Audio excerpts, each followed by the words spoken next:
Am I the a-hole for shutting someone down when they tried to talk to me at the gym?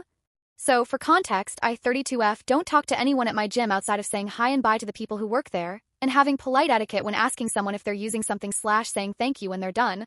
This is partially for efficiency, but mostly because I go to the gym stoned AF and I'm in my zone and I don't want to talk to anyone. Last week, after my workout, I walked over to the food carts by my gym to pick up tacos.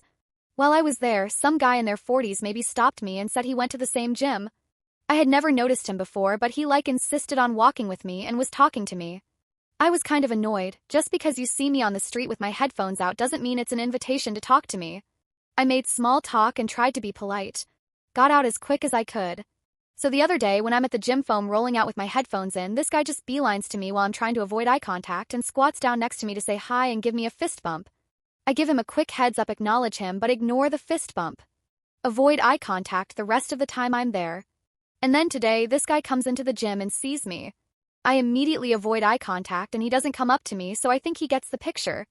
But then, when I'm doing leg lifts, he comes over and tries to give me a fist bump. So I take out my headphone and I say, "Look man, I don't want to do this. I'm here to work out, I'm not here to make friends. I don't want to talk to you, okay?" And he starts to say, "I was just saying hi." And I respond with, "Yeah, I get it. Please don't." And put my headphone back in and kept working out. I realize anyone who saw this probably thought I was a giant a-hole. But I don't think someone's need for connection overrides my need to have a good workout. So, am I the a-hole? Update. For people saying this would have been different if he was an attractive guy. I stumble and get awkward no matter who it is if the conversation needs to go beyond more than a single question and response. Men, women, children. This isn't a want it or don't want it situation as much as it's a, I'm not in a headspace where I can have human conversation. For people saying this is the same type of person who wonders why guys don't ask them out, I keep a little post-it note in my gym bag that says, "Hi, my name is. I think you're cute, but I want to respect your gym time. Text me if you want to get coffee sometime." I've never given it to anyone, but it's there if I ever feel like I need it. Anyway, I'm at work. Hope everyone has a great day. Final update. Wow. While I figured posting this might be a little divisive, I didn't expect it to blow up like this. I went to the gym today and had one of the best workouts I've had in a long time, partly because I was fueled by the overwhelming support I received from people who understood the importance of asserting boundaries. So thank you to everyone who saw where I was coming from. For anyone who still thinks I'm the a-hole, I can live with that.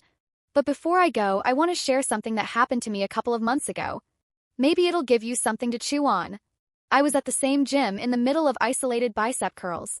End of the rep, second to last set to failure. I was slowing the movement, fully concentrated, eyes closed. When I opened them, a stranger's face was 3 inches from mine. Startled, I set the weight down and looked over to see a plump, middle-aged man in a baseball cap.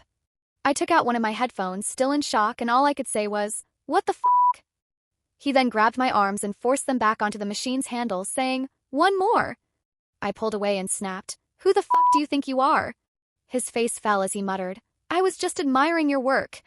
I told him, "I'm in the middle of a fucking set." He got defensive, saying, "Actually, I wanted to use that." I replied, "You can use it when I'm not in the middle of a set." He rolled his eyes and walked off. I was left shaking.